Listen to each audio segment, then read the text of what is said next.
The plane began its descent, and I pressed my face against the small triple-paned window. Below me, the world was not just white. It was a brilliant, blinding expanse of snow and ice, stretching as far as the eye could see. This was Siberia, but not just any part of it. We were landing in Yakutsk, the coldest city on Earth. From the air, the landscape looked like another planet, a place where nature had decided to show its most extreme and powerful side. The forests were dark lines of green-black firs, their branches heavy with snow, cutting through the endless white. The mighty Lena River was a solid, frozen highway of ice. It was a beautiful but intimidating sight, a true wilderness calling for respect. This wasn't just a destination, it was a challenge. As the wheels of the aircraft touched the icy runway, there was a strange sense of calm inside the cabin. Everyone was preparing mentally and physically for the moment the doors would open. I've landed in jungles, deserts, and on remote mountaintops, but the anticipation here was different. It was a feeling of stepping into a world where the rules of survival were written by the cold itself. The ground crew, visible through the window, moved with a purpose I recognized. They were bundled up so much they looked like astronauts on a distant moon. Their every movement was deliberate, efficient, and designed to minimize their time exposed to the brutal temperatures. This wasn't a place for mistakes. The flight attendant made her final announcement, her voice calm, but with an underlying tone of caution. "Welcome to Yakutsk," she said. "The local time is just after midday, and the outside temperature is minus 50 degrees Celsius." A quiet murmur went through the passengers. Minus 50. It's a number that is hard for the mind to truly comprehend until you feel it. It's not just cold. It's a physical force, an entity that changes everything. I checked my own gear one last time, making sure my gloves, hat, and face mask were within easy reach. The adventure was about to begin, and the first test was simply stepping outside. Finally, the moment came. The cabin door hissed open, and a visible cloud of freezing air instantly rushed in, rolling down the aisle like a ghostly fog. It was not just cold air. It was a solid, biting presence that seemed to suck the warmth out of the plane in seconds.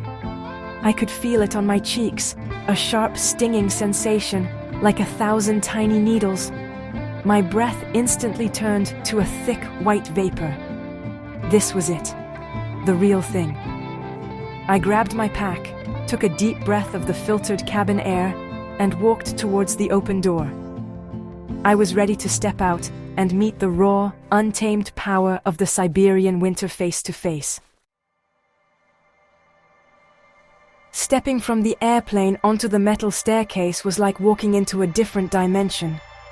The cold hit me with a physical force that was staggering. It wasn't a gradual chill. It was an immediate, overwhelming shock to the system. My first breath of the Yakutsk air was a mistake. I inhaled too deeply, and the minus 50-degree air seared my lungs. It felt like breathing in shards of glass. I immediately learned my first lesson. Breathe slowly, shallowly, and through a scarf or mask. The air is so cold that your nostrils can freeze together, and your eyelashes can become coated in ice within seconds. This is a place where the simple act of breathing requires a technique. The walk across the tarmac to the terminal building was short, maybe only 100 meters, but it felt like a mile-long expedition. Every part of my body not covered by specialized clothing was screaming in protest. My face felt tight and numb, and I could feel my skin turning painfully cold. The snow under my boots didn't crunch, it squeaked, a high-pitched sound that only happens in extreme low temperatures. Even the sunlight felt different here. It was bright, reflecting off the endless snow, but it carried no warmth. It was a cold, clinical light, illuminating a world frozen in time. The raw power of this environment is humbling. Inside the small airport terminal, the warmth was a welcome relief, but the transition was jarring. My glasses instantly fogged over, rendering me blind. My frozen eyelashes melted, dripping water down my cheeks. This is a constant reality of life in Yakutsk. The battle between the extreme cold outside and the warmth inside. Local people moved with a practiced ease, shedding their outer layers of fur and insulated clothing to reveal normal clothes underneath. They were a living demonstration of adaptation. They understood the rhythm of this place, the constant dance between freezing and thawing, and they had mastered it through generations of experience.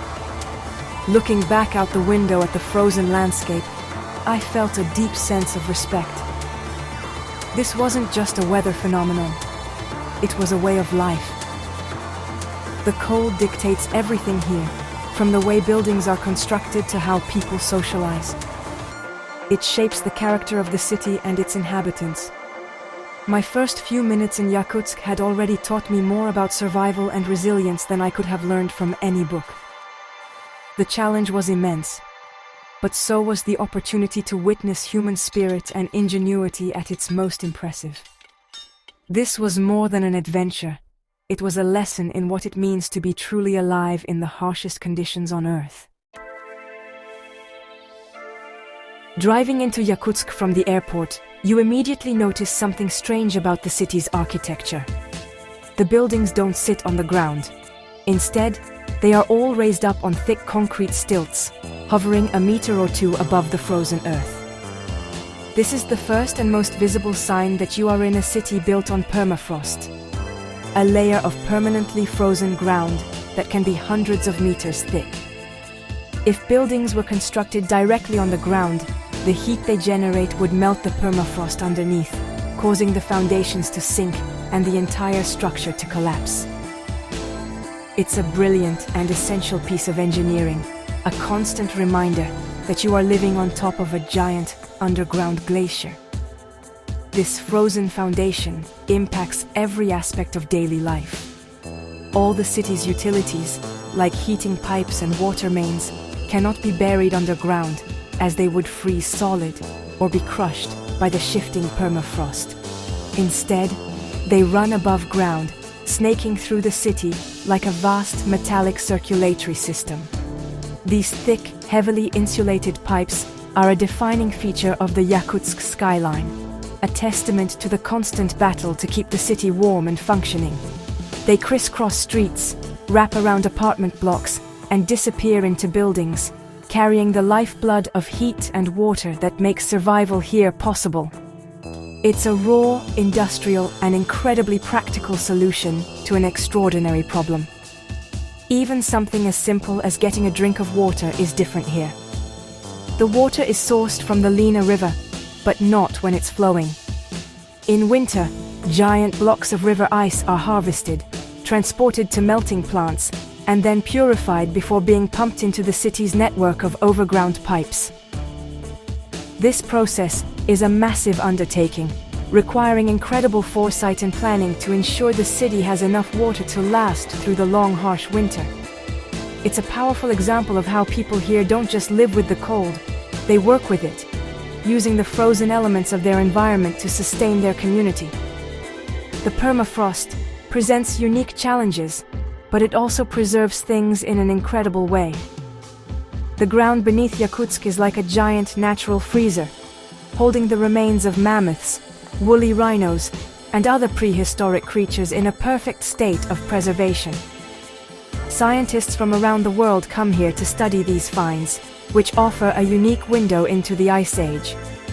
The city has a world-renowned mammoth museum, showcasing these incredible discoveries.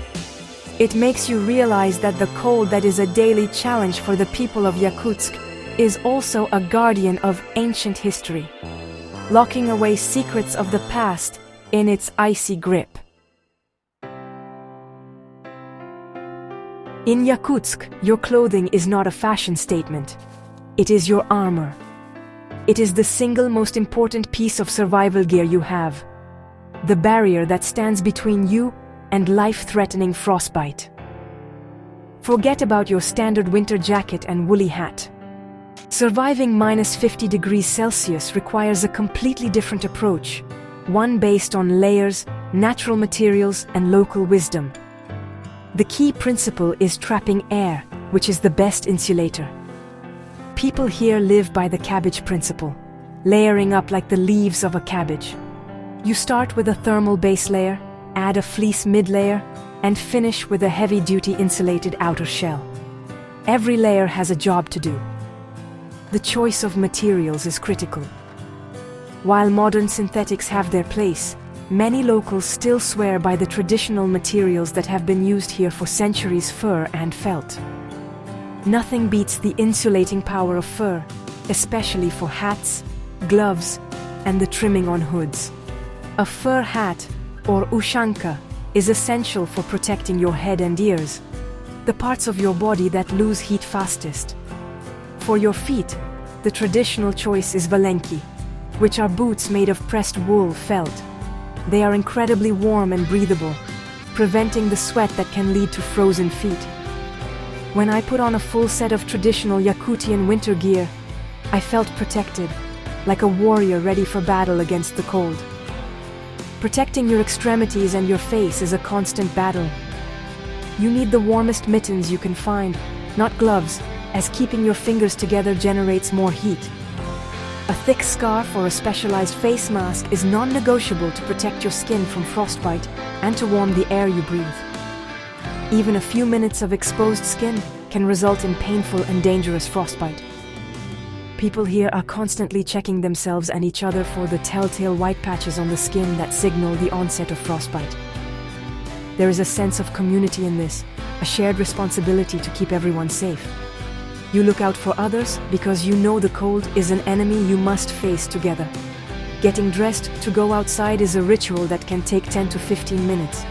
You carefully put on each layer, making sure there are no gaps where the cold can creep in.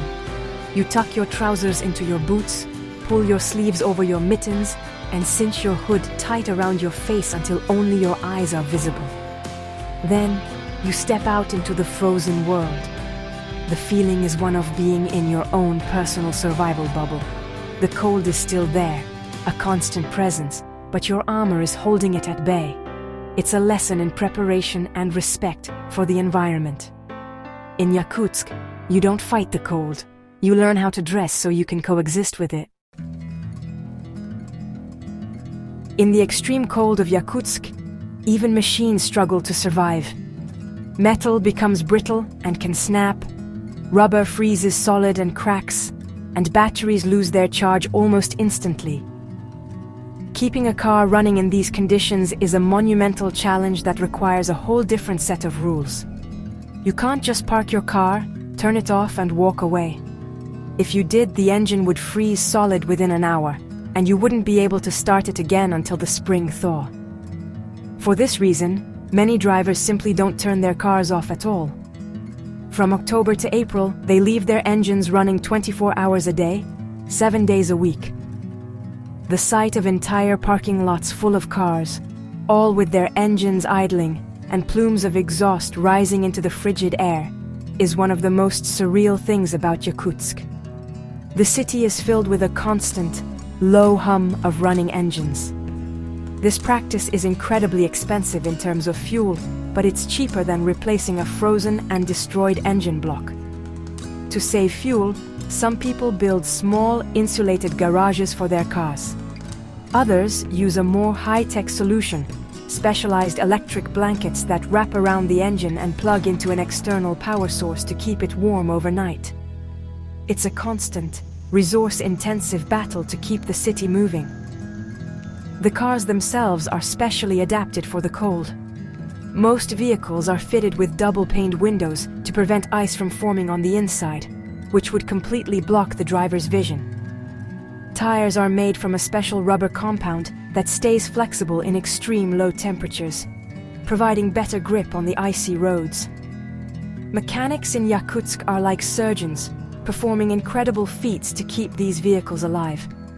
They have to work in heated garages, because if they touched a metal tool with their bare hands in the outside air, their skin would instantly freeze to it. Their ingenuity and expertise are essential to the functioning of the city. The extreme cold also creates unique phenomena. One of the most striking is the Saka, a thick, icy fog that blankets the city when temperatures drop below -40. This fog is not natural.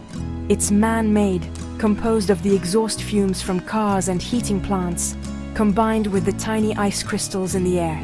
On the coldest days, this fog can be so dense that visibility drops to just a few meters. Driving becomes incredibly dangerous, and life slows down even further. It's a powerful and visible reminder of the impact that human activity has on this fragile frozen environment. The effort to survive creates its own set of challenges. Life in Yakutsk is not just about survival. It's also about embracing the unique opportunities that this frozen world offers. Once you are properly equipped, the city and its surrounding wilderness become an incredible playground for adventure. One of the most thrilling experiences is dog sledding. Being pulled across the silent, snow-covered landscape by a team of powerful and enthusiastic Siberian huskies is a feeling of pure freedom. These dogs are born for the cold. They are in their element, and their energy is infectious. The only sounds are the panting of the dogs, the runners of the sled gliding over the snow, and the musher's commands. It's a way to connect with the ancient traditions of the North and experience the wilderness in its purest form. Another must-see attraction is the Kingdom of Permafrost, an incredible underground museum carved into the heart of a glacier on the outskirts of the city. You walk down a tunnel into the permafrost, and suddenly you are in a world of ice. The walls, the floor, and the ceiling are all made of ancient, glimmering ice. The temperature inside is a relatively mild -10 degrees Celsius, which feels warm compared to the outside.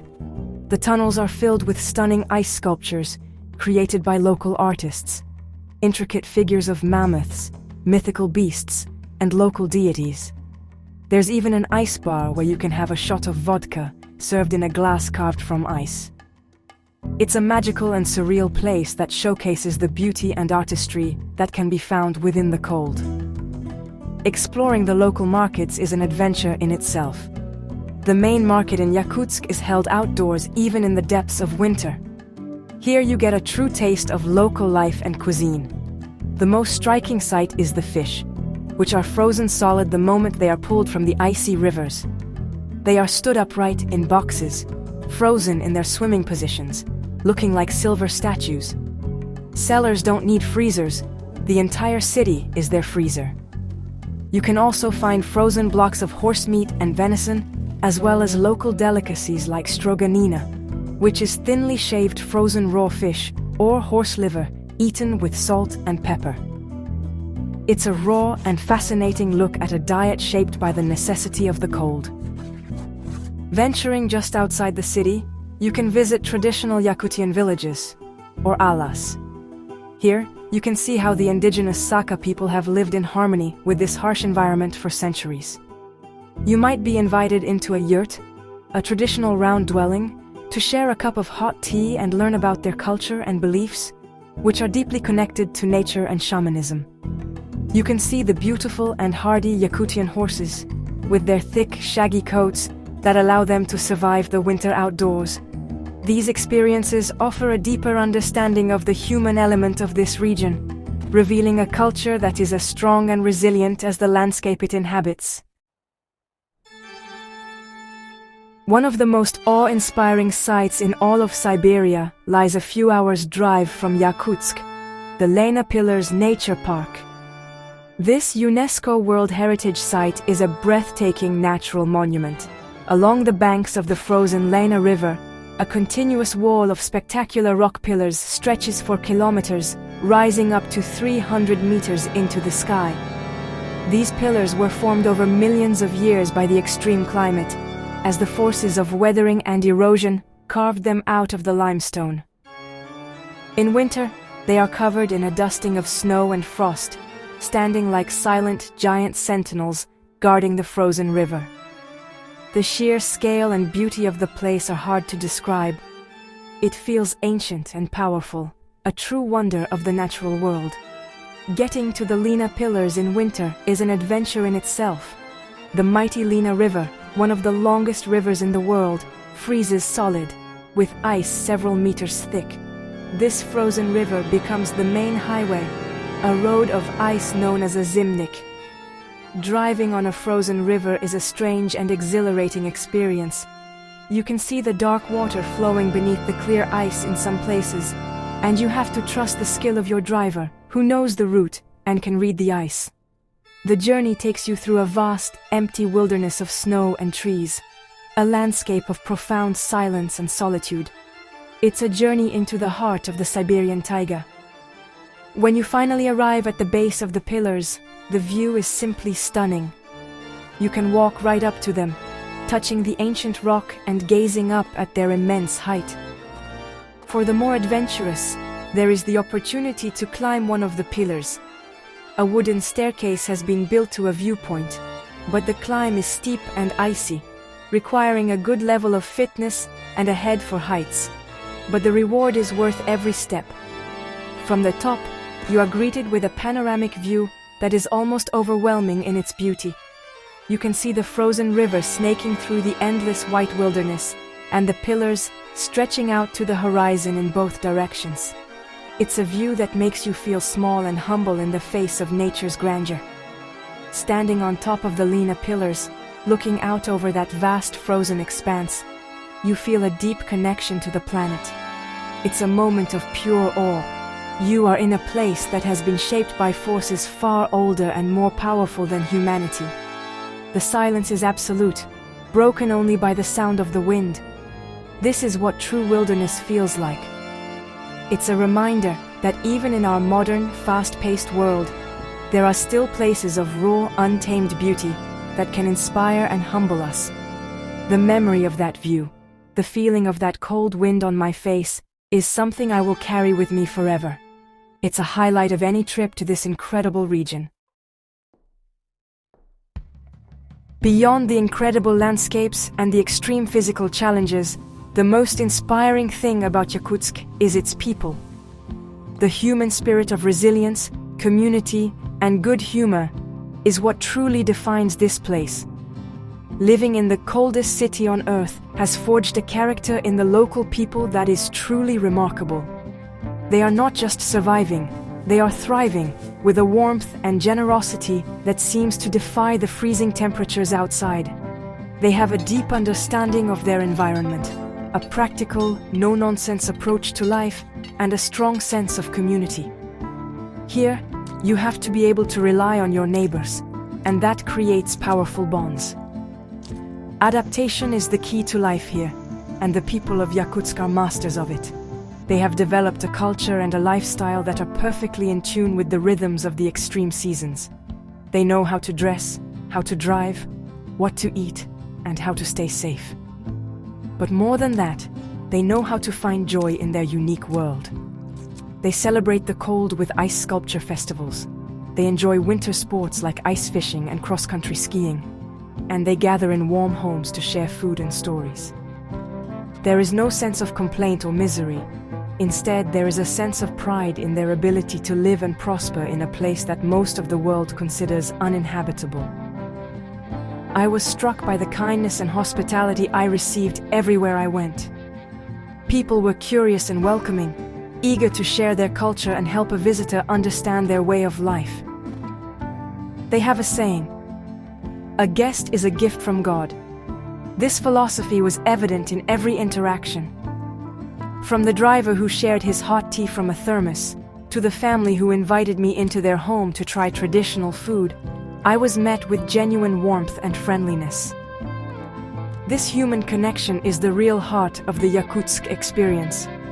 It's the warmth of the people, not the heat from the pipes, that truly keeps the city alive. This experience was a powerful lesson in human resilience. It showed me that people can adapt to almost anything. The residents of Yakutsk are a testament to the strength and ingenuity of the human spirit. They have not been defeated by the cold. They have been shaped by it, made stronger and more resourceful by it. They have found a way to build a vibrant modern city and a rich cultural life in the most challenging urban environment on the planet. Their story is one of triumph, a powerful reminder that our ability to adapt, to innovate, and to support each other is our greatest survival tool. They are the true heroes of the cold. As my time in Yakutsk came to an end, I found myself looking at the frozen landscape with a new perspective. The cold, which had seemed so threatening and alien upon my arrival, now felt familiar. I had learned its rules, respected its power, and adapted my own behavior to coexist with it. The city was no longer just a dot on the map labeled world's coldest city. It was a place of incredible beauty, profound history, and most importantly, amazing people. The experience of surviving and thriving in this extreme environment leaves a permanent mark on you. It recalibrates your understanding of what is possible and what is truly important. Leaving Yakutsk is the reverse of arriving. You shed your layers of armor for the last time and step into the warm, sterile environment of the airport and the plane. As the aircraft climbed into the sky, I looked down at the city one last time, a cluster of lights glowing in the vast, dark, frozen wilderness. I was leaving a place where survival is a daily art form, where community is essential, and where the human spirit burns brighter because of the darkness and cold that surrounds it. This adventure was not about conquering the cold, it was about being humbled by it and learning from it. This journey was more than just a physical challenge, it was a mental and spiritual one as well. It strips away the non-essentials and forces you to focus on the basics: warmth, shelter, food, and human connection. It teaches you to appreciate the simple things, like a hot cup of tea or a warm room. It shows you the incredible resilience of the human body and spirit. Surviving in Yakutsk is a testament to our ability to adapt and overcome any obstacle that nature throws at us. It's a powerful reminder that we are capable of far more than we often believe. Would I recommend a trip to Yakutsk? Absolutely. But it is not a vacation, it is an expedition. It is a journey to the edge of the habitable world, a place that will test you, challenge you, and ultimately inspire you. It's an unforgettable adventure that will change the way you see the world and your own place in it. You arrive seeking a challenge against the cold, but you leave with a heart full of warmth, inspired by the incredible resilience and kindness of the people who call this frozen kingdom home. That is the true, lasting reward of surviving Yakutsk.